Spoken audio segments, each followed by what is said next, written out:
Once upon a time, in the deep heart of a forgotten valley, nestled between emerald hills and silver streams, lay a forest untouched by man. This forest, alive with whispering trees and sparkling waters, was home to creatures both ordinary and magical. Among them lived a gentle fairy known only as the Kind Fairy. She was not the tallest, nor the most powerful of her kind. Her wings were not the largest, nor did her magic shake the skies. But her kindness flowed like spring water, soft, pure, and endless. The Kind Fairy believed that the smallest good deed could grow into the most powerful magic. Her wings shimmered with a soft golden hue, glowing brighter whenever she helped someone in need.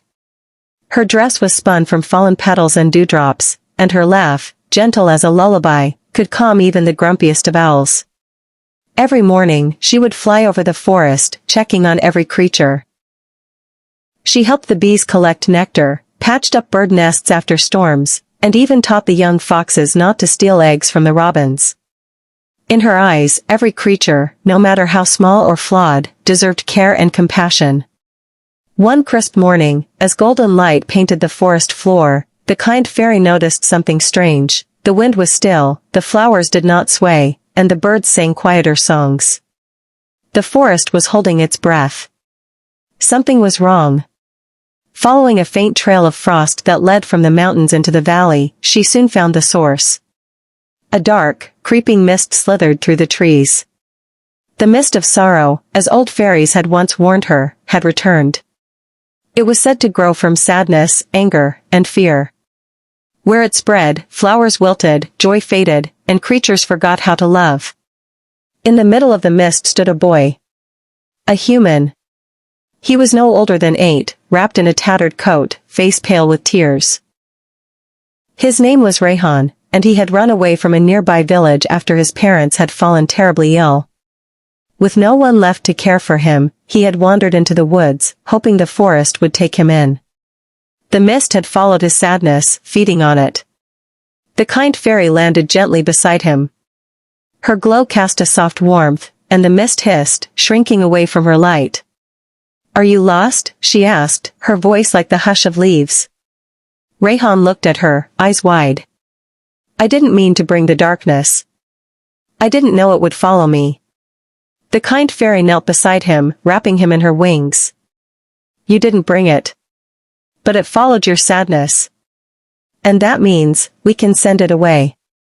"But how?" the boy whispered. "Kindness," she said simply. "Hope. Love. That's the only way to fight sorrow." That night, the Kind Fairy led Rayhan to her home, an old oak tree with hollowed roots, lined with moss, feathers, and fairy light.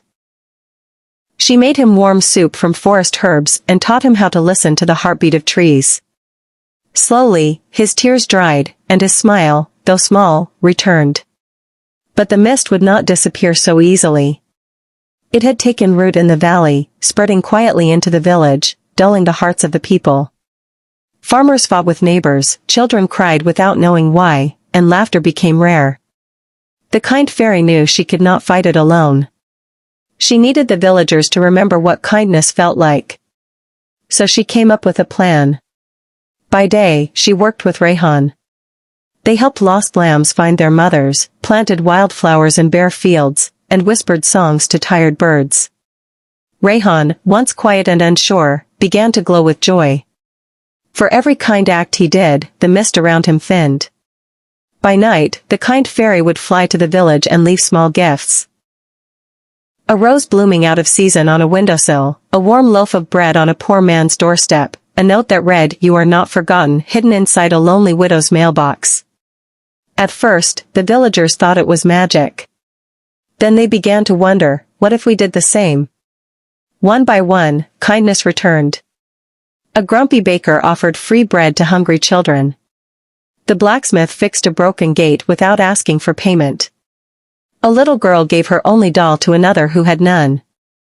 And every time someone did something good, a tiny shimmer of gold floated into the air, pushing back the mist. The more they gave, the more they healed. The mist of sorrow began to retreat, losing its grip on the valley. Flowers bloomed where once they had wilted.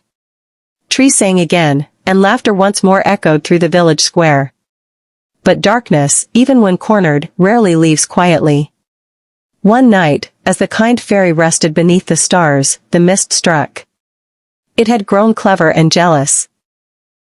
It wrapped itself into the shape of a shadow and whispered cruel thoughts to Rayhan as he slept. They don't really care for you. You don't belong here. She'll leave you too, just like they did. The boy stirred. Doubt crept in. And as fear returned to his heart, the mist slithered closer. But before it could consume him, the kind fairy flew to his side. Her light burned brighter than ever. She placed a hand on Rayhan's heart and whispered, "Kindness begins with how you treat yourself. You are loved. You belong." Tears fell from the boy's eyes, not of sorrow, but of release. The mist howled, unable to survive in such light. With a final shriek, it dissolved into the sky, never to return. From that day onward, Rayhan stayed in the forest, learning the ways of healing and kindness. The kind fairy became like a mother to him, and together, they created a sanctuary of hope. The villagers would often see a glowing pair, a golden-winged fairy and a boy with a heart full of light, walking together, helping those in need. Years passed. Rayhan grew taller, wiser, and kinder. And the kind fairy, though fairies do not age like mortals, grew more radiant with each good deed shared in her name. They say if you walk through that valley today and leave a flower or a kind note on a tree stump, you may catch a glimpse of her shimmering wings, or hear a soft laugh riding the wind. For the kind fairy lives on, not just in the forest, but in every act of love, in every kindness offered without asking, and in every heart that chooses light over sorrow.